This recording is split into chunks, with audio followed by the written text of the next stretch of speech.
In a market so oversaturated with average RPGs, one has to wonder if Hogwarts Legacy succeeded because of its quality rather than its name. Hogwarts Legacy was a best-selling game of 2023, which was the first time in 15 years that a game published by someone other than Activision or Rockstar claimed this title. Now, there are a few reasons that this could have happened. The first of which being that this is the first AAA Harry Potter game, and regardless of your opinions on the franchise or its author, it cannot be argued how popular it is. Out of the 20 most popular ships on AO3, the Harry Potter franchise has 5 of those spots, with the most popular homosexual and straight pairings at number 2 and 20, respectively. As of 2021, Harry Potter was the 10th highest grossing media franchise, and that was before the massive success of Hogwarts Legacy. The second thing of note here is the extreme amount of controversy that surrounded this game's release.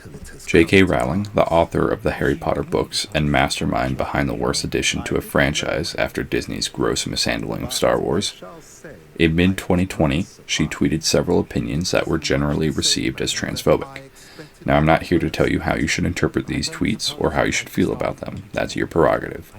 That being said, a fair amount of people began to associate Harry Potter with transphobic ideals, and this is where the problem began. However, the last Harry Potter book, Deathly Hallows, was released in 2007, 13 years before these comments were made.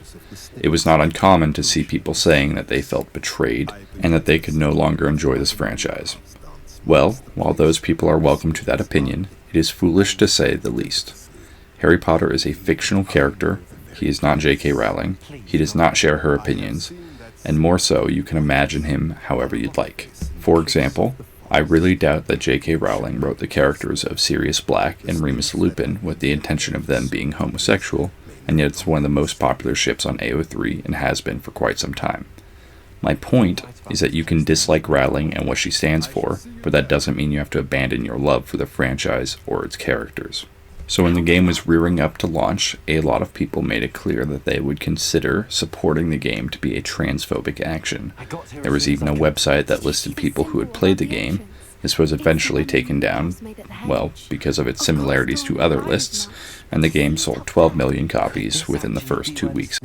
Third reason this game may have sold so well is because of the gameplay. Now, it should be noted that this game supposedly had troublesome performance on PC, but seeing as I was playing on the best console ever, I had very few performance-related issues. The gameplay is kind of a Souls-light style, with dodging and parrying being the basis to which combat was built on. Adding to this is how beautiful the game is, with it offering fans the ability to walk through the halls they had previously only seen or read about. It allowed people to live a fantasy they had been dreaming of for over 2 decades. Moving past everything that happened before the game was even out, we get thrust into a dramatic opening scene where we take a carriage instead of any other much easier method of transportation to Hogwarts with our professor, Pear, and a dude whose only reason for existing is to be exposition followed by Dragon Chow.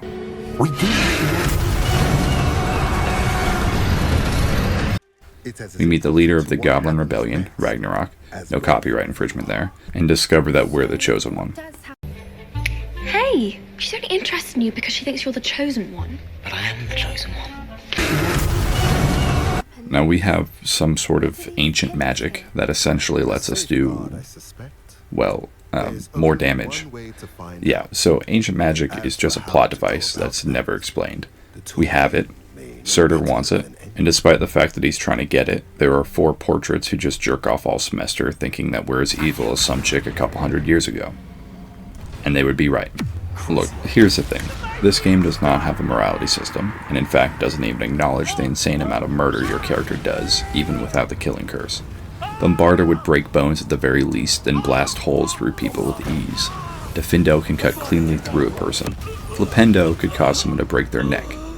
One less poacher in the wizarding world. Incendio lights a person on fire. Hell, you can even transfigure people into objects and then throw them into walls. You can transfigure them into explosive barrels and then blow them up. Now, I understand that this problem is more intrinsic to Harry Potter as a whole, given that the killing curse is considered unforgivable, and every other curse that can kill or seriously maim isn't. Some are considered dark magic, but there isn't even a lore explanation for what that means or the implications of it. If Sectum Sempra is a dark curse, and it definitely is, then how did Harry cast it without trouble? How did it not taint him or his soul? Why did none of his friends really care that had Snape not shown up, Draco Malfoy would have died because of him? Sorry about that. So the plot of the story is really simple. We're the Chosen One, with a power that only like 5 other people have had, and there's basically a crypt somewhere that houses more of this power. The bad guy wants it for obviously bad guy reasons, and we don't want him to have it for no reason other than that we're the good guy. Now look, I understand that this isn't supposed to be a complex narrative or anything, but I do feel the need to voice my criticisms. I mean, what else would a YouTuber do? Text minors? Let's break this into 2 sections. Why I dislike the current narrative, and what I would change it to. Firstly, we start as a 5th year student that transferred from, well, they never say. Basically, they wanted us to be able to use big boy spells, so we had to be old enough to warrant it. I'm willing to give this a pass, even if it's not the approach I would have taken. Secondly, we travel to Hogwarts in the least practical way possible. Why did we not A, take the Hogwarts Express like every other student, every other year? B, apparate to Hogsmeade? Ron got splinched! Or C, flew to the headmaster's office? Did you or did you not put your name into the goblet of fire? No! Shh. I had to ask. Now, tell me about this dream of yours. All of these options would be more practical than taking a Thestral drawn carriage ride. Secondly, we have access to ancient magic, and are thus a version of the Chosen One. Now, I do understand that people like to be the Chosen One and live out that power fantasy, but I feel like giving us a unspecified, never-before-seen power to be a little underwhelming. Harry Potter, for example, had no special abilities. He was just a normal kid with a fate tied to another person. This made his achievements feel earned. Our ancient magic is just a shit ton of damage and a cool animation. Thirdly, the Goblin Rebellion. This is an actual event cited in the books and was quite significant in forming the racism that was shown by most pure-blooded wizards. This event deserves to be handled much better than it is. Basically, Surtur wants the ancient magic so that he can replace wizards with goblins as a dominant race in power. He also wants to have access to wands. But like, can't he just take them off the bodies of the wizards they kill? Or just buy them through the evil wizards that work with them? Fourthly, the side characters and missions. Every character in this game either exists for you or isn't even a person. Regardless of whether you played Slytherin or whatever those other houses are, you still have the same friends. There's a blind Slytherin who just so happens to be Voldemort's great-great-granddaddy, so you know nothing bad will happen to him. His boyfriend Sebastian, who is the only good character, elaboration pending. A weasel, some astronomy-loving dude, a chick who loves animals, and a chick who talks a lot of shit just to always lose. Perhaps I am competition. You're not even Slytherin. Could be a useless squib for all I know. Nazi! You must have cheated, you... Oh! Fine. You won. Know your fucking place, trash! If it wasn't obvious, these characters are as forgettable as Fabian and Gideon Pruitt. The only 2 characters that don't suck are the 2 main Slytherin students, and that's because they're the only ones with depth. Unfortunately, that depth is limited by the game's lack of morality system. So Sebastian had a sister who was cursed by some unknown dark curse, and now she's basically just dying really slowly. He is obviously distraught by this and seeks progressively more dangerous solutions.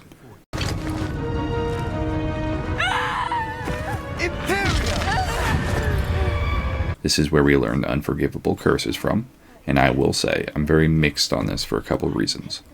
One, I don't like the killing curse being locked until the final act of the game. I get it from a design standpoint, but the curse is meant to be an evil act that you have to mean. In fact, all the unforgivable curses you have to mean in order for them to work. You have to use hatred to fuel them, and this is why not having a morality system really hurts this game. Secondly, why are we being taught by a 5th year? I know how he supposedly knows, but like, these curses are considered so foul that even Death Eaters don't always use them. And my final issue with Sebastian being the way you unlock these abilities is that it makes every other character in this game worse. Why would I waste my time with any other character when Sebastian not only has the most fleshed out questline, but also the only one with good rewards? Now we're at the part of the video where I tell you how I would have handled this game as a man with 0 experience nor knowledge in game development. I have one main change that I think this game would have benefited from. A full rework, where you start as a 1st year and end as a 5th year, allowing the sequel to close out the final 2 years. Now let me elaborate. I believe if you completely remove the ancient magic plot and give us a full Sorcerer's Stone treatment, it would work much better.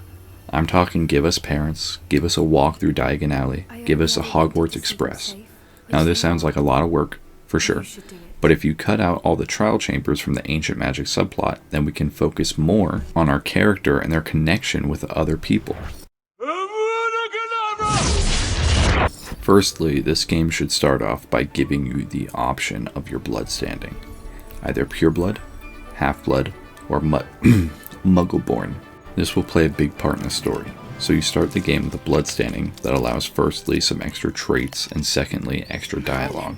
In this version of the game there needs to be both a morality system as well as a companion relation system, similar to KOTOR 2. So if you're pure-blooded, you get to choose a bloodline you descend from, and will get certain benefits in accordance, such as your financial status and so on. Think Weasleys versus Malfoys. Secondly, we can give traits to influence these choices. If you're a pureblood or half-blood, you will see an explanation for magical words that come up in dialogue, whereas if you're a Muggleborn, you will get no explanation without asking for it. If you're pure-blooded, you will be treated with more respect and given more leniency by society, as well as a headmaster, given that he's a stereotypical blood purist. Now you may be asking, why would you ever play a Muggleborn? And here's the answer, you wouldn't. And that's the point. There would be no traits listed for them, and that's where the beauty lies. You would no longer need a difficulty slider, you now have one that's built into the game mechanics. No longer is it enemy intelligence, health, or damage. It's now how you're perceived, how severe your consequences are for minor actions, how much knowledge you lack. This serves a greater purpose, however, to allow people who play as a Muggleborn to sympathize with the Goblin Rebellion. So this is not only a difficulty slider, but also a unique way to play, a way to sympathize with the main conflict, and a way to reflect on racism that doesn't feel pandering. This also allows for us to see a different side of the story than what was shown in the books and movies. Filthy little mudblood. The brainwashing that regular wizards go through. I think this would be an important step towards giving the game, and by extension our character, some depth. If people want to be an evil, bloodthirsty racist, then let them. If they want to be the holier-than-thou Muggleborn who wants to save the world, then let them. But what if they're a pureblood who doesn't see Muggleborns as less than people? What if they're a Muggleborn who despises themselves for that very fact? This would make replayability more than just the unique common rooms and the one unique quest per house. I mean, a Muggleborn in Slytherin? Anyways, back to the first year situation. This would allow our character to visit Diagon Alley, maybe having some purposeful run-ins with other first year students, similar to how the books always did it. Harry Potter. Can't even go to a bookshop without making the front page. Allowing us to essentially pre-approve our friends before we get stuck with them. Soon find out that some wizarding families are better than others, Potter. You don't want to go making friends with the wrong sort. We can pick out our wand and have it actually feel magical. When we get on the train, have it be an open level, allowing us to interact with multiple sets of students in multiple age groups before inevitably sitting in a cabin with some other first years. The boat ride to Hogwarts would be a beautiful introduction to the game, with a chance to really show off the environment and scope of it. This brings us to the sorting ceremony, and here I think there should be the usual selection, or there should be an ability to take a sort of quiz to suggest a house for you. That being said, there needs to be more than 4 answers per question, because otherwise you might as well just pick what house you want. So in Hogwarts Legacy currently, you unlock spells throughout the school year by attending class and doing some mini objectives for that teacher. You can take this same approach but turn it into years instead of seasons. This would make it feel more progressive than just 1 year, plus it would allow more time for you to interact with other characters. Now this is where the characters would need to be adjusted. They need to exist for their own reasons and only care about you if you make an effort with them. I do believe that if you made a conscious effort to copy and expand on Bully's social system, you could encourage the player to do extracurricular activities, like going to lunch and dinner or visiting the library. You can catch wind of drama and use it to your advantage with other students. Don't get me wrong, I'm bloody thrilled to be shot of her. She seems a bit put out.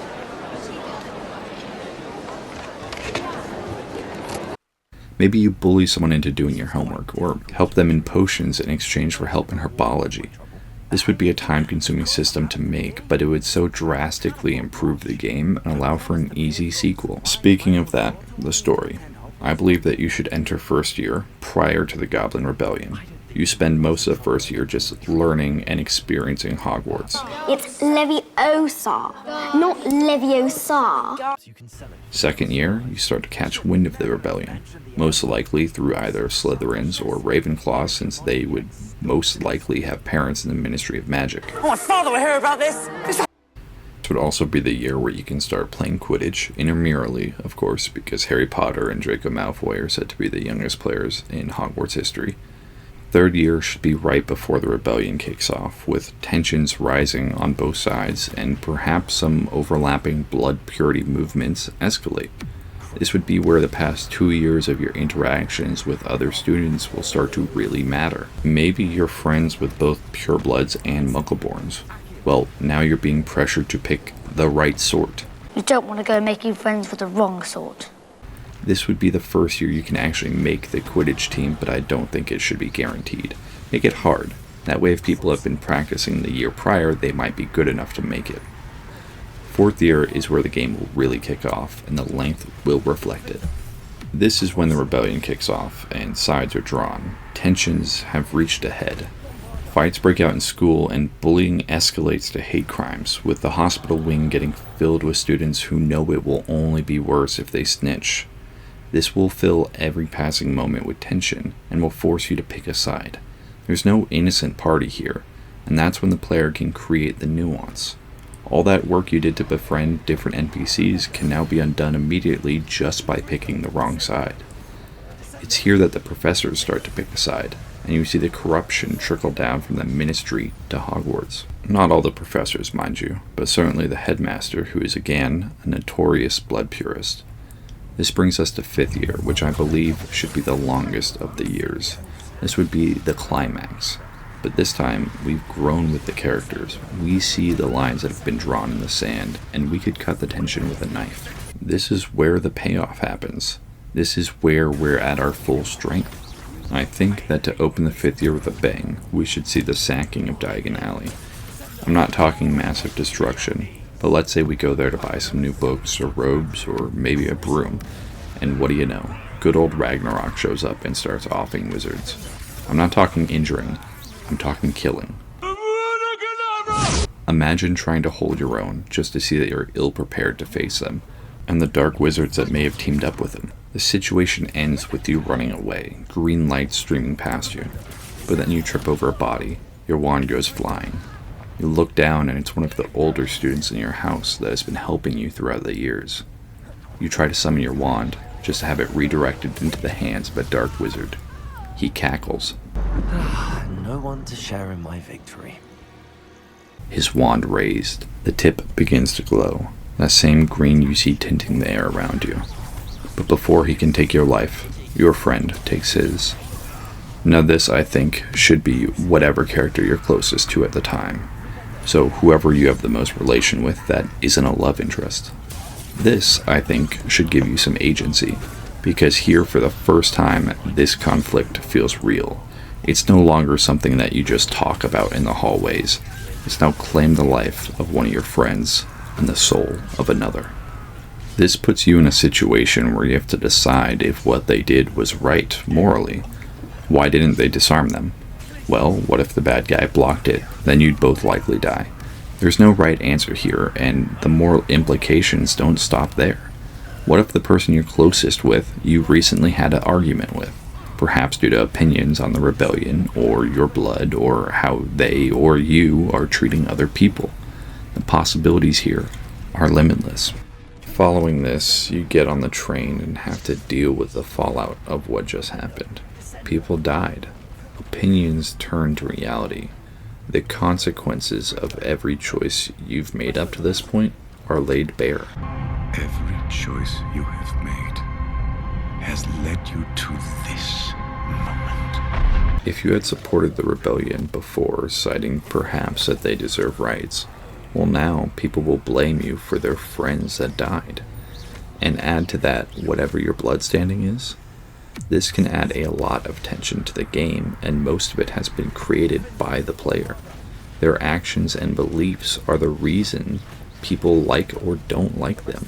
Imagine being kicked off the Quidditch team because you supported the wrong side.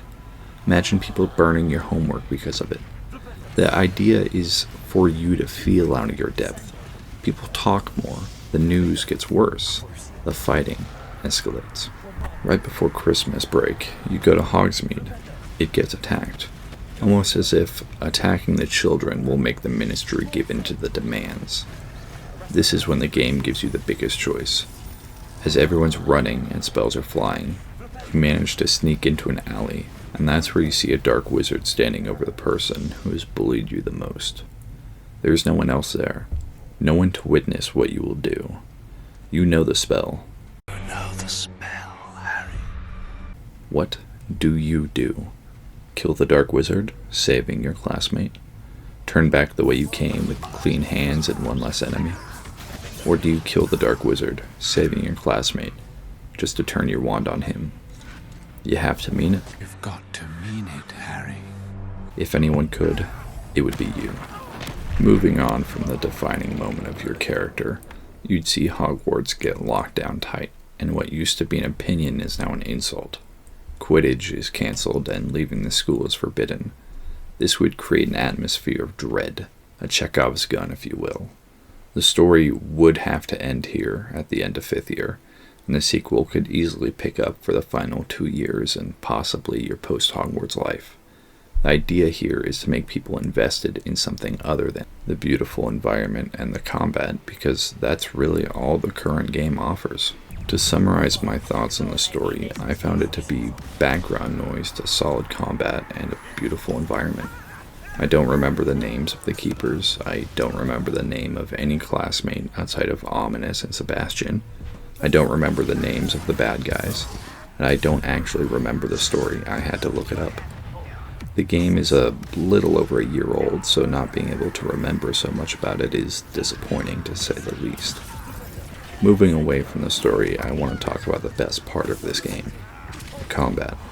I would describe the combat as smooth, stylish, and surprisingly layered.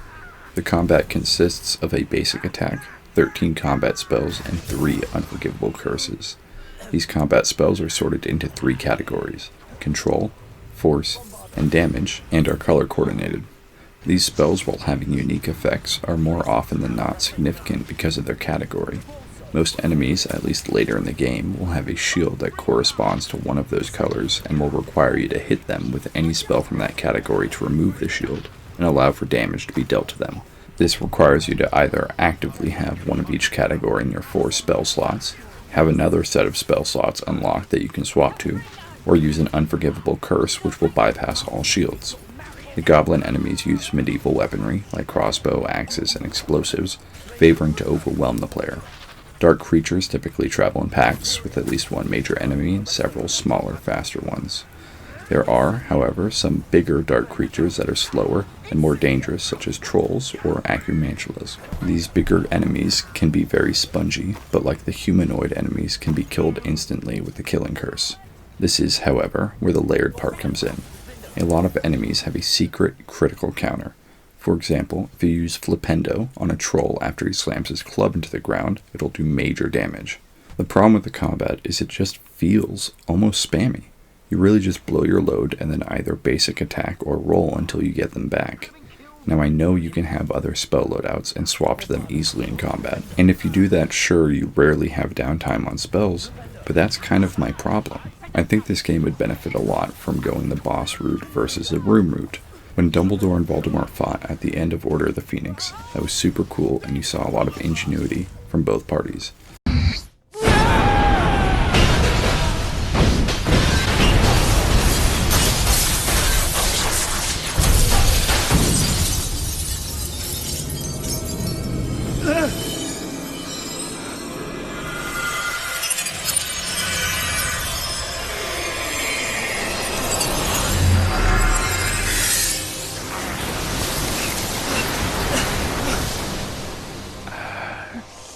I'm not asking for that, I just think this game would work really well if it focused on 1 versus 1 duels, where you have a stamina bar for spells, each one costing different amounts and allowing fights to be more unique. For example, what if you fought a wizard who is an extremely skilled legilimens, and he can predict and counter each of your coming attacks? Well, the simple explanation is to cast something, but not at him. He likely won't expect you to shoot a defendo at anything but him, so he'll use a shield charm before realizing that you cut the chandelier above him.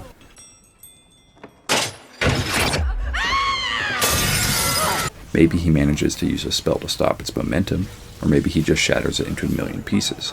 Either way, that distraction gave you the second you needed to cast a second defendo, and as his head rolls off his shoulders, you walk away satisfied. Now, I'm not saying I think this should be a Souls-like, I just think having duels and actual tactics would benefit it in the gameplay. I personally think having a game like this, but with enemies that can be one-shot, adds to the immersion of the world. As a side note, to add to the creativity and challenge, have spells create some smoke, with powerful spells creating more and dark spells creating an extreme amount. Maybe you throw a killing curse and he manages to dodge out of the way. Well, you can't see him now because of the smoke, but he can't see you either. You go prone, looking for his legs just as colors of light streak through the smoke where you had just been standing. 1 defendo to cut out his legs from under him, and 1 more to cut out his life. Now that I'm thinking about it, defendo is really quite a brutal spell. I think the dodge roll is kind of a missed opportunity. Imagine if instead of one of the craziest dodge roll in video game history, you could apparate. Think how it works in Dishonored. It slows down time and lets you move to a location a desired distance away. To make it easier in combat, if you're locked onto an opponent, you'll be facing them wherever you appear. If you had the stamina system as well, this could take a huge chunk, sacrificing some of your energy for repositioning. This can be countered by adding in charms that enemies and players alike can cast before or during a battle. One of these would be an anti-apparition charm that prevents anyone from apparating into or out of the designated area. The next major issue with the combat is the camera. It is way too zoomed in on the player. The target switching feels clunky, and all too often enemies end up behind you without you even noticing. Also, the combat is too easy. Between unforgivables and throwing objects at enemies, you rarely have to care about a shield, much less dying. This brings us to the one thing that no one can argue about this game. It is breathtaking. From the towering heights of Hogwarts and its grandiose ramparts, to the dark and eerie lows of the Forbidden Forest. Taken on poachers twice now, successfully. I rather think you've helped me develop a taste for it. And with centaurs as allies, I might actually go looking for trouble. This game very much has a sense of cartoonish realism, and I think it actually works fairly well for it. The best part of this is the 3 seasons that the environment goes through, and one of the worst parts is the inability to change those seasons after the main story is complete. I don't think I need to drone on anymore about this facet of the game, as you can watch the gameplay and decide for yourself if you agree or if you're wrong. While it pains me to say this, the open world feels very much like a Ubisoft game with far too many icons scattering the landscape. This problem is exacerbated by the sheer amount of repeated content throughout the game. Now, most of these are completely optional, and like an Assassin's Creed game, you really don't need to do them. However, like an Assassin's Creed game, it is artificial bloat, and this game does have another problem. The cutscenes whenever you finish a Merlin trial is 10 seconds long and cannot be skipped. And there are 95 of them in the game. Now, I understand the reason this happens, if you don't have all these side objectives, but you have a big map, it feels completely empty. Or because you want to say your game takes 70 hours to complete when it actually takes 30. Whatever the case is, I think this game should have taken Ghost of Tsushima's route by having less optional objectives and just making sure that the ones that are there are relatively easy and unobtrusive. To this day, I haven't found a better side objective than the haikus in that game. A world's reflection. Growth that shelters all it sees. Sturdy do we stand.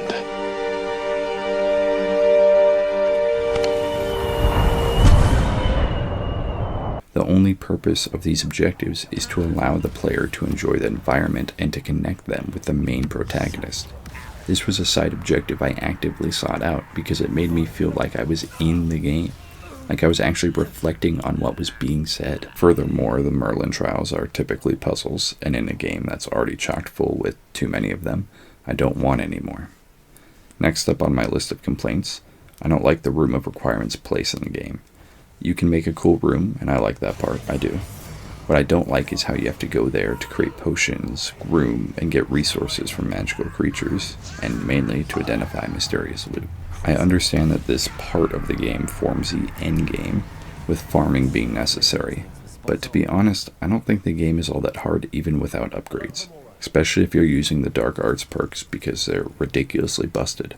And why wouldn't you? The game doesn't punish you for it.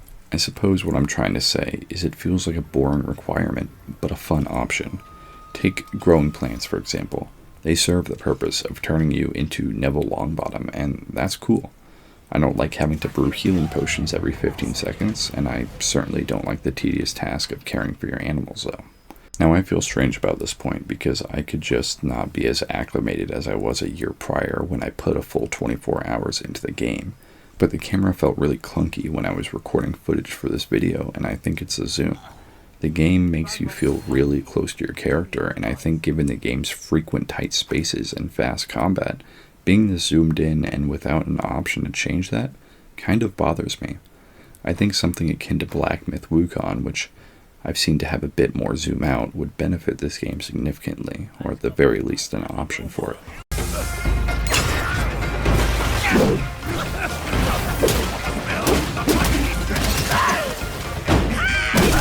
So you know how NPCs freak out if you point a gun at them in games like GTA or Watch Dogs?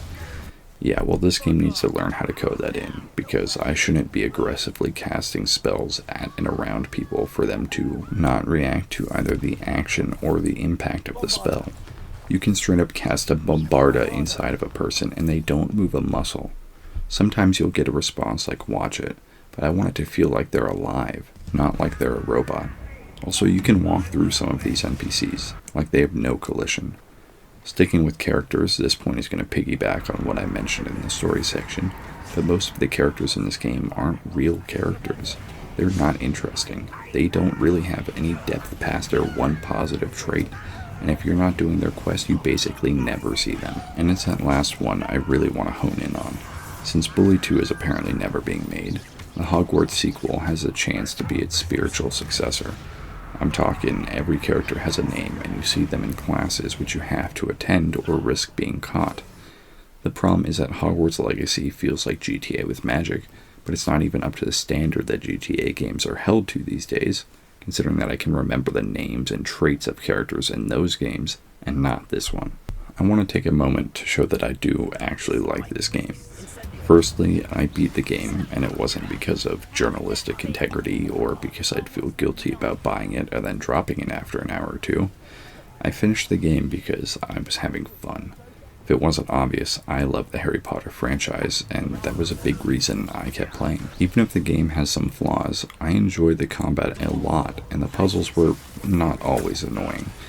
Add to that the extreme amount of customization, which I appreciate greatly. And frankly, there's nothing more satisfying than using the killing curse and hearing everyone gasp in shock as whoever was unfortunate enough to draw your eye or drop dead.